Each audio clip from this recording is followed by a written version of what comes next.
17th of 2026. I guess this is my second video that I'll have. I don't know when I'm going to upload it on this day or not. I don't know.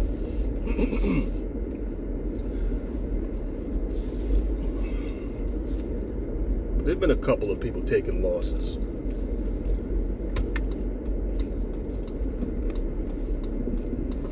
Hold on 1 second. Alright, so I'm good to go. I got my cup of coffee. Was trying to decide whether I was going to go to the park and do some pull-ups and dips and whatnot, keep my exercise in, but I don't know. It's starting to snow outside, so I don't know if I'm going to do that. We'll see. But there's been a couple of people taking losses. Before I go into that, let me just briefly run down my usual formation. For those of you who are watching this video, then I want you to share and get my thumbs up and give me the likes, thumbs up, all that good stuff. As I told y'all, they have shadow banned this channel. I hate this stupid stop-start bullshit on the car. But anyhow, and for those who would like to show support for the productions made on the channel, you can feel free to do so via the links in the description box.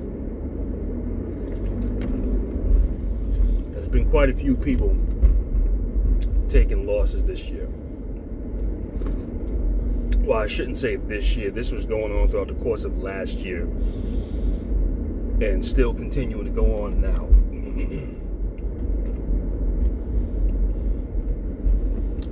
Just Pearly Things. I never knew who she was up until Jason Black exposed her a couple of years ago on his The Business channel.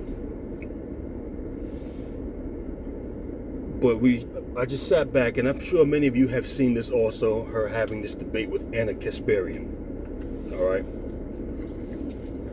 Now, I watched that debate last night just before making my video pertaining to Anton Daniels and Corey Holcomb. But this is something that people can actually learn something from. And what I really want people to learn and how to understand is, in this day and age, especially for black people, you need to learn how to shut things down. There's a lot of us as black people who spend a lot of time debating, going back and forth, and with people that we shouldn't even be having discussions with. As I stated in the production I made about Anton Daniels, I'm not about to sit up here and debate in Anton Daniels because I already know the man is intellectually dishonest. Secondly, when I'm talking to a man, and when you ask that man, do you identify or claim the black community? You were talking to a man who is darker than the leather or the seats of my car. And this black ass can sit up here and say, I don't see myself as a black man. I'm a Christian. I'm this, I'm that. I'm everything else other than black. Then at that point in time, you've made it blatantly clear to me that there's absolutely no point in going any further in this discussion. Because you're out of your fucking mind. You're outright fucking insane. And in order for me to debate you, that would make me insane. And hell, I know I'm not insane. And listen, man, I told y'all, because now it's been over a decade now since 2015 when I had that debate with Crystal and Karis. I believe that might have been maybe the last time that I actually had a debate. And I'm glad I don't do it because I just, anyhow. I told y'all the reason why I lost that debate back in 2015. Not because she got the better argument out of me, because she really did not present any arguments that would triumph over my argument. Part of the reason why I lost that debate was when she was running bullshit talking about she didn't see herself as a black woman. I should have been quick and able to shut that shit down. Which I'm going to just go ahead and say I failed miserably when it came down to that. Now, when David Carroll got on the line, he quickly shut all that bullshit down. That's the way you're supposed to deal with somebody like that. But unfortunately, his legacy and what we know about him does not go out of him literally checking Crystal and Karis, but him being secretly in her inbox, trying to have one-on-one discussions with her and possibly trying to lead it go into something else. But that's neither here nor there. Let me digress from that. But the way he handled that night was the way that was supposed to go down. You're supposed to shut down foolishness, which is something that I failed to do that night. That's another reason why I lost that debate. The main reason why I lost is I'm debating somebody who is intellectually dishonest, intellectually disingenuous. Meaning you're not getting to the truth with somebody like this. They're just going to keep spewing lies every chance they get. And you don't waste your time trying to have a logical, reasonable conversation with somebody who has no intentions on doing that, none whatsoever. But see, over the years, what I've learned how to do is how to shut things down. All right? And I mentioned that in my production that I made addressing Anton Daniels and the Corey Holcomb situation. You don't have to be some kick-ass fighter, the problem is a lot of black people spend too much time wanting to be these intellectual juggernauts. That's what David Carroll used to refer to himself as when he first got on YouTube, was the intellectual juggernaut. Too many of us are trying to be intellectual juggernauts but have no trophies to show for it. All right? What do I mean by that? Okay, what I'm saying is these debates lead nowhere. We're having these discussions and they're leading absolutely nowhere. So what is the benefit of being an intellectual juggernaut if it doesn't get you no victories? If the most you can say is I had some discussions with low-hanging fruit on social media and might have seemingly come out on top. As far as I'm concerned, that's not a victory. So I don't even classify it as such. And this is another reason why I don't waste my time holding debates. As black people, mainly as black men. But listen, my message is toward black people, but anybody can get something out of this message of what I'm saying right now. Is what you need to do is stand on your purpose. When you stand on your purpose, you don't let somebody deviate and get you to run in loops. What we watched with this debate with Just Pearly Things and Anna Kasparian was Just Pearly Things get dog walked throughout the first half of that debate. It was miserable. It was horrible. Now, however, I will say on the second half, she came out much stronger. But your opponent already knocked you down multiple times on the first half. It's just like a boxing match. If you are having a boxing match with somebody and your opponent knocks you down, they might not knock you out, but they knock you down 1 or 2 times and you get back up immediately and the ref somehow allows you to continue that fight. On the second half, you have to have a clean knockout in order to come out on top. This can't be a decision fight because you got knocked down too many times. And even if you hold your own and you do better, still by the time the bell is rung and the match is over, they're gonna reward that fight to your opponent because why? They knocked you down at least once or several times throughout that fight. So the only way Just Pearly Things would have been able to pick up a victory is you would have had to have Anna Kasparian just as flustered as she had you on the first half of that debate. Just Pearly Things did not do so. Now, once again, I'm going to say she did do a much better job on her second half of that debate. But it was not enough to get a victory, and she knows it. Now, why am I saying this? Because within the past year, we have seen a bunch of people taking losses. I posted a video, or reposted, I should say, a video on social media of this white guy who I think he lives in Fort Lauderdale, Florida, Hermes. And he was asking black people questions about their history. Do you know your lineage? Can you name any black inventors? And when they couldn't answer the question, he was using it as video loops to be able to mock them, clown them, say all kinds of stuff about them. So, see, they don't even know their own history. This is stuff he was doing. Then there was a brother that rolled up on him. Some brothers rolled up on him and literally shut him down. And said, hey, man, listen, the questions that you asked them black girls, I want you to ask me those questions. The same question you asked about black people, ask me those questions. Whatever question you want to ask, bro, ask. Ask your questions. And he stood there stumbling, nervous, didn't know what to ask, started talking about transgender shootings, everything else that was completely irrelevant. When you look at that, it just goes to let you know, and the reason why I have to bring that up is because it shows that it's just intellectual dishonesty. Because if he wanted to go ahead and ask those questions, he could have asked any one of those questions to that same individual that he was asking the black girls that were completely unprepared. But when somebody was prepared for his questions, he wanted no parts of it. He had every excuse under the sun as to why he could not ask a single question. What are you going to do, beat me up? Are you going to beat me up if I say something right? No. Ask your questions. He wouldn't do it. And the brother called him out and said, listen, dude, you scared, bro. You scared. Don't be scared now. Come on, ask your questions. What do you want to do? No. You're the one doing the interview, buddy. You're the one asking the questions. You got to know how to shut things down, which is what that brother did. What's the Rachel Lindsay, right? The girl who was on the Black Bachelorette a couple of years ago, who's now paying child support to that white guy that she married. Or not child support, but alimony. You go figure. I mean, you can't make this shit up, but that's beyond the point. She was having a debate or discussion, or had Larry Elder, if I'm not mistaken, on one of her programs when he was running for president. And she was asking him, okay, what do you stand for? What is your campaign about? And he didn't have a question. He didn't have an answer. He was asking her questions. No. It's your campaign, Larry. You need to be the one that answers these questions. He did not have an answer.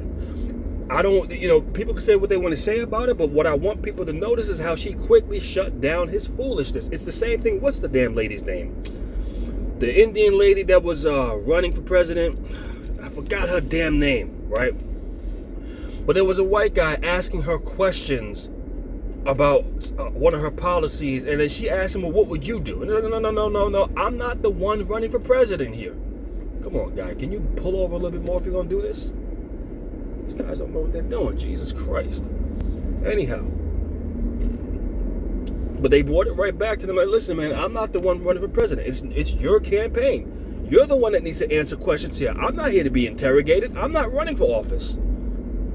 So what you looked at were individuals who knew how to shut foolishness down.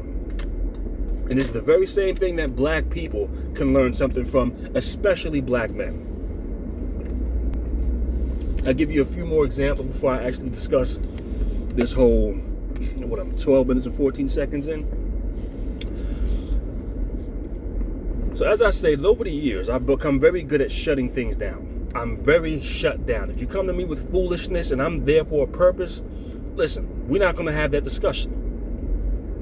You're not going to dog walk me into whatever trap you're trying to get me into. And it's the same thing when it came down to Hermes asking unsuspecting black people these foolish, ridiculous questions. These are people who are out to a beach.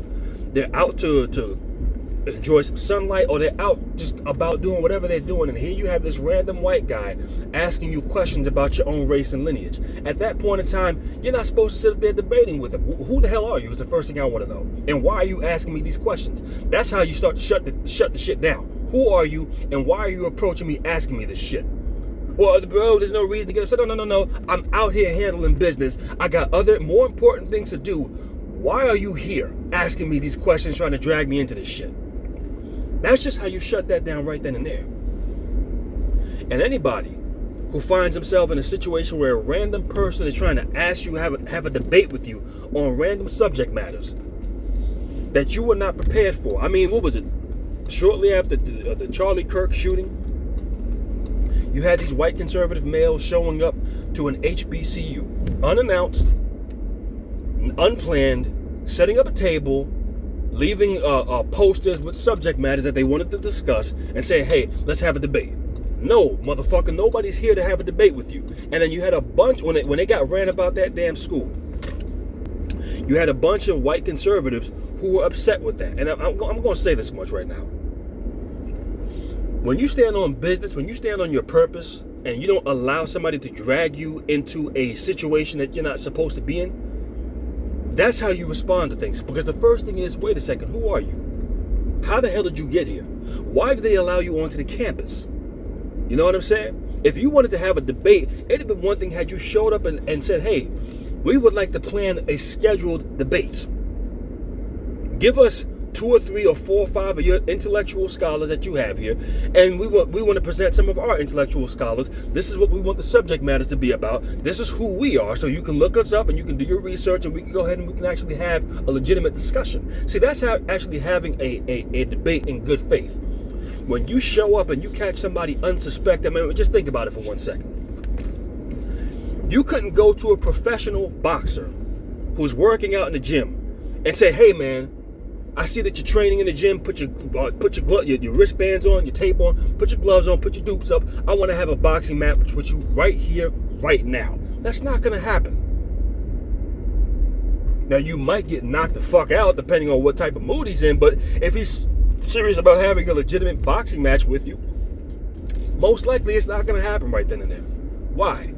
Because it needs to be announced, hey, I am challenging you to a boxing match. I would like to have the boxing match on this date. That way both parties have time to prepare. They got time to go to the gym, train, study their opponent. They got time to be at their best. So that way, whoever loses, there's absolutely no excuse for why you lost. You were at your best. You have more than enough time to prepare and train for this. So therefore, there's no excuses for when I beat you fair and square. It's the same thing when it comes down to the UFC. It's typically the same thing when it comes down to the WWE, when it comes down to scripted wrestling. A challenge is issued, and they'll have a match at a pay-per-view when people have time to prepare. So when you got people showing up to an HBCU where people are there to get educated, and you got some random individuals talking about, hey, let's have a discussion about these subject matter. No. You're literally controlling everything. I didn't agree to those terms. I didn't say that, hey, this is what I want to discuss. This is what you want to discuss. I didn't get a say-so in this. So when you see stuff like this, no, you need to revert right back to your purpose. What is your purpose when you're at an HBCU or a college or at a job? You're there to get educated, not to have a debate with people who aren't even supposed to be on the premises. So when they show up talking about, hey, let's have a debate, and those black students run them up, first of all, security should have done that a long time ago. The students shouldn't have had to do that. But when the black students run them up out of there, understand this much: they're there for an education. You're showing up unannounced. As far as we're concerned, you're a trespasser. You should be locked up. You look at any place that is a sign that typically states trespassers will be prosecuted. So what makes you think that it's any different for you? But once again, this is what happens when you stand on purpose, when you know what your purpose is. You do not allow somebody to dog walk you into a situation that they have full control over, more knowledge on, have caught you off guard now, and literally can make you look like a complete goddamn fool. You shut that shit down. I've told y'all over the years doing rideshare, right? And I'll have people get in my car, men and women of all different races and backgrounds, and I'll set the rules if they start to break the rules in my car. Now, if they're being respectable, they're okay, my fault, no disrespect, I'll correct that, and problem resolved. Then I've had the individuals who will go ahead and literally try to challenge my rules.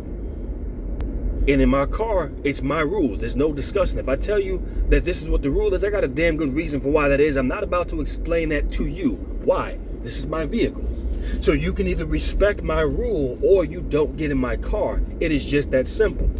Like, I'm very strict when it comes down to eating in my car. There's no eating in my car. Why? Because if you leave a mess, I'm going to be the one cleaning it up. Respect the rule. If you wish to ride in the car, then don't eat. But when somebody's sitting here challenging me on my stuff, at some point I'm going to listen. I'm not going to go back and forth with you. This is what my rule is. It's not up for discussion. It's not up for negotiation. It's not up for a vote. This is what the rule is. Either you can respect it or you can't cancel the ride right now. But I'm not going to go back and forth with you, and I'm only going to tell you but one more time. So either you can respect what I'm saying to you or you can get out. I have put numerous people out of my car. It's not a matter of going back and forth. I'm not going to debate with you. I don't have nothing to debate you for. This is my rule. It is just that simple. And if you don't like that, there's the door. Make use of it on the way out. And it's just that simple. But that's a matter of shutting things down. I think I can park my car over here for a second.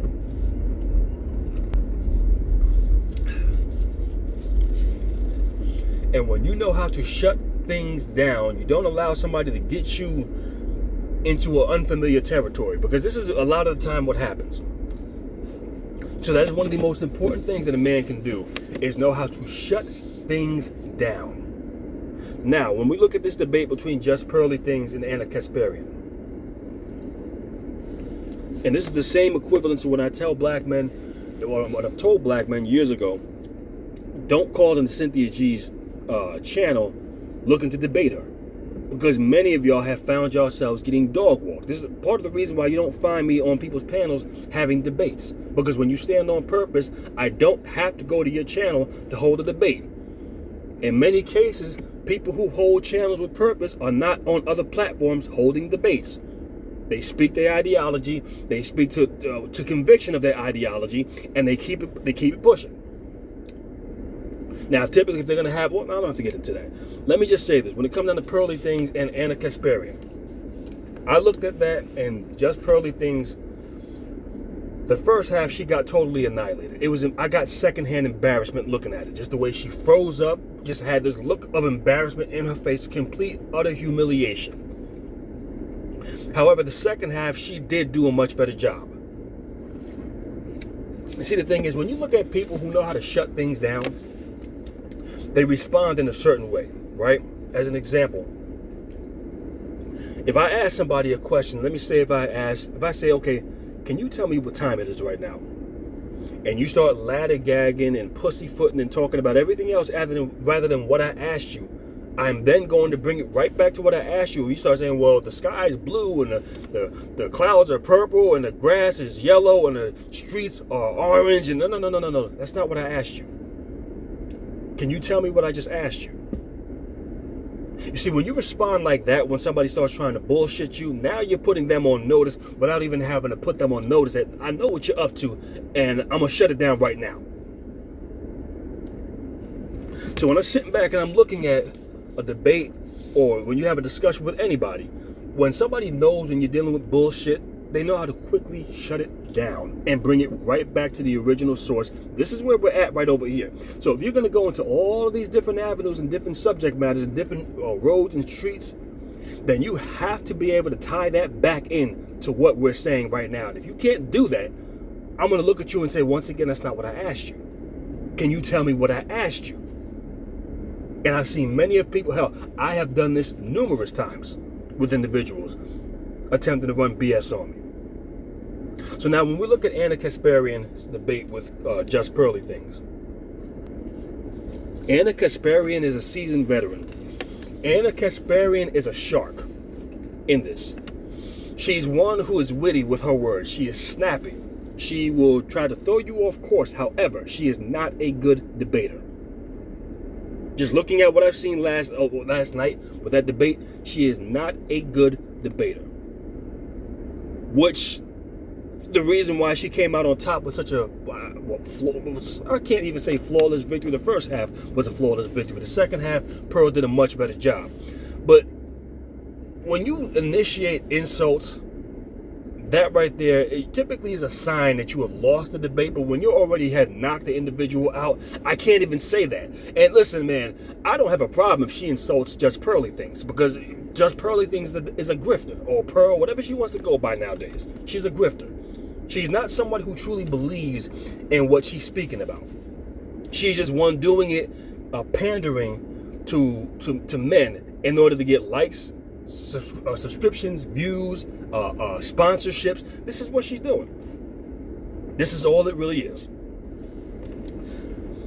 Furthermore, what I will say is this: Pearl had every tool, every weapon in her arsenal to be able to shut down Anna Kasparian.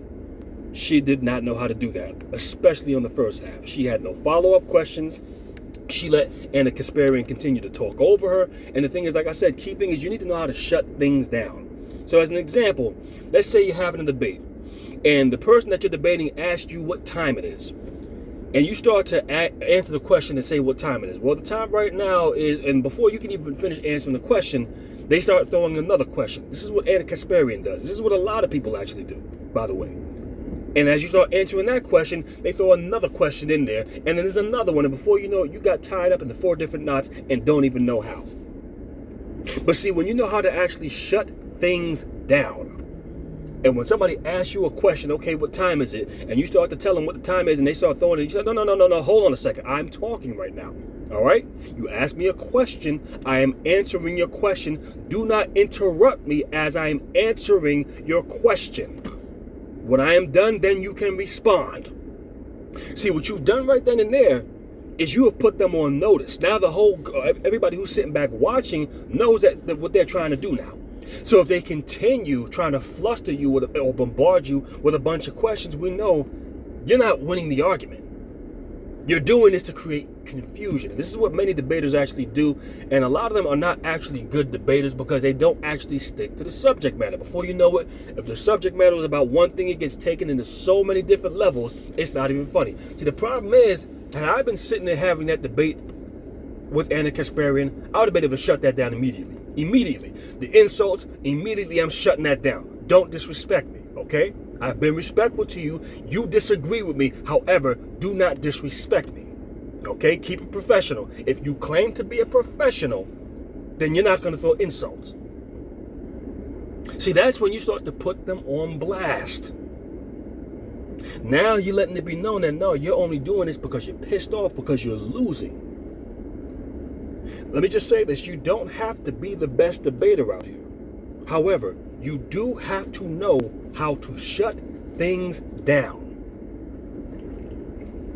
And this is something that just Pearly Things could not do. Anna Kasparian continuously kept stating, well, can you show stats? Can you show data? Can you show statistics?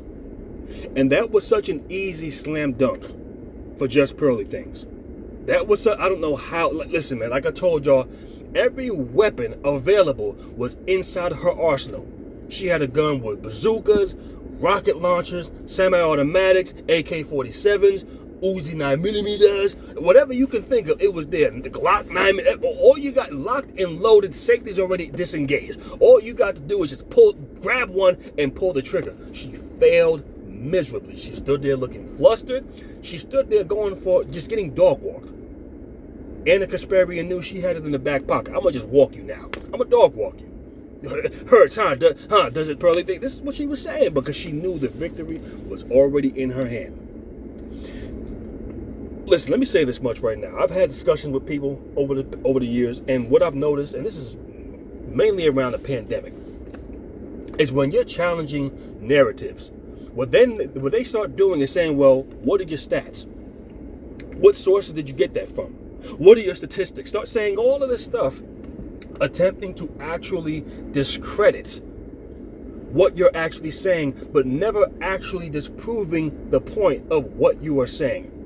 Anna Kasparian, as far as I'm concerned, did not disprove anything of what not at least the hard-hitting subjects of what Pearly Things was saying. She didn't disprove it. What she attempted to do was discredit it because, well, you don't have papers with stats and numbers and you can't recite sources, so therefore it makes it not true. Wrong. That's false. Wrong answer. And what you are trying to do is discredit me, but discrediting me does not actually disprove what I'm saying. And I used to tell this back during the pandemic when people would say, well, where are you getting this from? Oh, that ain't a legitimate source. I say, listen, man, if it came out of a baby's asshole, I don't give a damn where. It could have came from a rat's ass for all I goddamn care. The only thing that I care is that this is accurate information. Can you prove that this is dishonest information or inaccurate information? Now, like I told you, Pearl had every tool at her disposal to shut that argument down because why? Her opening statements. She introduced a man who was a military veteran who went through that divorce procedure, who found himself just going through horrific experiences to the point so badly that he went ahead and created his own foundation to where he was helping other hundreds of men who have gone through similar situations. The next thing is this. When somebody says, well, can you prove the stats? I don't want to hear anecdotals, even though Anna Kasparian herself was using anecdotals. She never caught up on that and shut that down. How are you going to discredit me for talking about anecdotals, but yet here you are doing the same thing? Pearl did not know what to say. This was embarrassing. When the fact of the matter is, like I told you, every tool was available at the disposal for just Pearly Things to be able to shut that down, and she didn't do it. Instead, what ended up happening was this. Or better yet, this is what Pearl could have said. This is what she should have said. Well, when you can you prove stats? Do you have numbers? Do you have statistics? Damn the damn numbers. I got a large microphone. I'm actually talking to people who live this experience. You want to see statistics and numbers? You want a link? Go to my YouTube page and take a look at how many men I've interviewed having these discussions. That right there shuts down the argument. You want numbers and stats? There's a man sitting right in the audience that I introduced during my opening statements, who has a foundation helping hundreds of men who have gone through similar situations. What else do you need to know? She could have shut that down just with that argument alone. Like I told you, every weapon was available at the disposal of Just Pearly Things. But in that first half, she bombed miserably. Now, the moderator had to step in, and when he stepped in, he said, well, listen, you talk about anecdotals, but each one of these anecdotals are real experiences. You can't discredit this. He quickly shut down Anna Kasparian. Quickly. Now, look how quickly a man stepped in and who truly believed in what was being discussed on that platform was able to shut down this woman who was being intellectually dishonest. And that should go to tell you a lot about liberals. That should tell you a lot about people on the left, the Young Turks, which they mask themselves at being these fair and balanced people and equality for everybody and so forth and so on. But you're highly disrespectful when it comes down to somebody that you merely disagree with. Now, let me just go ahead and say this. This in no way, shape, or form is a defense of Just Pearly Things, because I am not here to defend her. I don't like her. She is a grifter. She made a come up on the black community. And this is what that just goes into another point that I talked about in my last production when it comes. Well, if I didn't mention it, I mentioned this years ago. The problem with black male conservatives. This is where y'all lie. This is where y'all rank. Y'all allowed a grifter like this. I'm going to tell you the reason why Pearly Things lost that debate. Because Just Pearly Things is not true to what she's talking about. She's just getting a check off of it. This is why she was not able to defend the talking points. She had to use sloganized talking points, happy wife, happy life, with no follow-up. Because why? She doesn't actually live this. She doesn't actually experience this. She does not experience the male experience that goes through this on a daily basis. This is why it was so easy for Anna Kasparian to discredit her and her to have Pearly to have no follow-up on this discrediting. No pushback, no nothing, just sat back and ate it every chance she got. It was embarrassing. So when you sit back and look at something like this lets you know when you're true to what you believe in, just like when the moderator stepped in and asked some simple questions, he was able to get very direct answers. A completely different response. He was able to shut things down quickly. But that's what happens when you're a man and you believe in this. Now, let me also go ahead and say this. For the black conservatives, that made y'all look bad. I'm talking about the Obsidians. I'm talking about what's the King Richies. A host of you black male conservatives. Listen, man, there's nothing wrong with being a black male conservative. There's everything wrong when you demonstrate weakness. That's a serious problem. I don't give a damn what side of the aisle you're on. I don't align with either side. But any side that you're on, demonstrate masculinity. Demonstrate the means to shut things down. Don't allow infiltrators into your space to do whatever the hell they want to. Now, let me also say something to you white men, because she was supposed to be a representative of your interest and what men go through. Justin Pearly Things was a bad example. And the problem is, this is what happens when you send a woman to do a man's job. Some of y'all might say, no, you're being sexist. No. That's not what I'm saying. This has nothing to do with discrimination on women or saying that women are less than. No.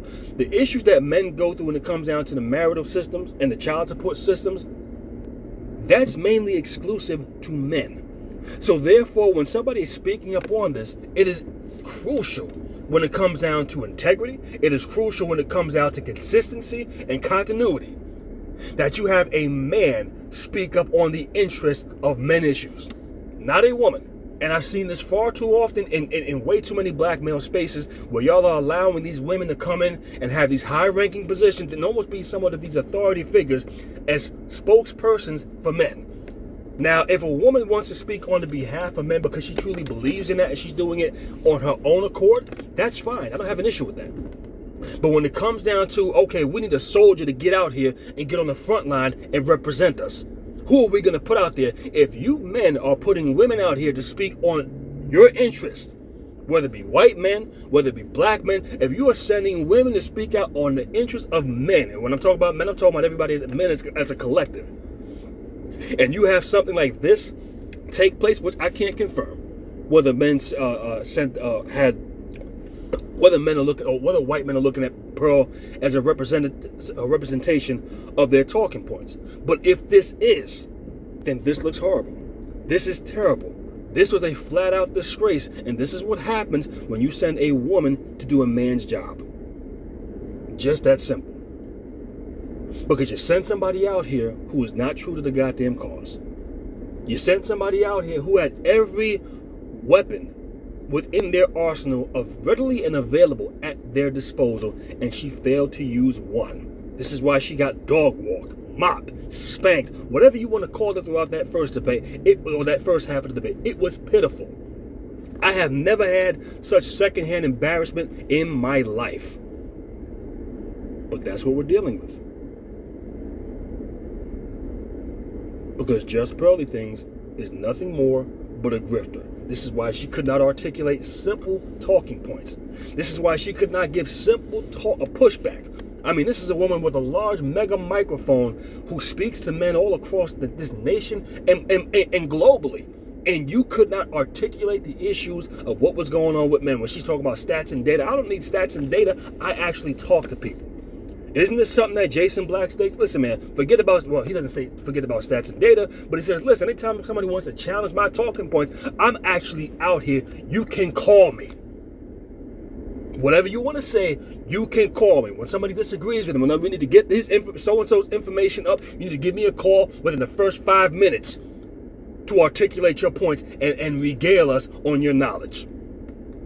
That right there is enough to shut down any talking point when it comes down to stats, data, and statistics. Because when all somebody can throw at you is stats, data, and statistics, those are only numbers.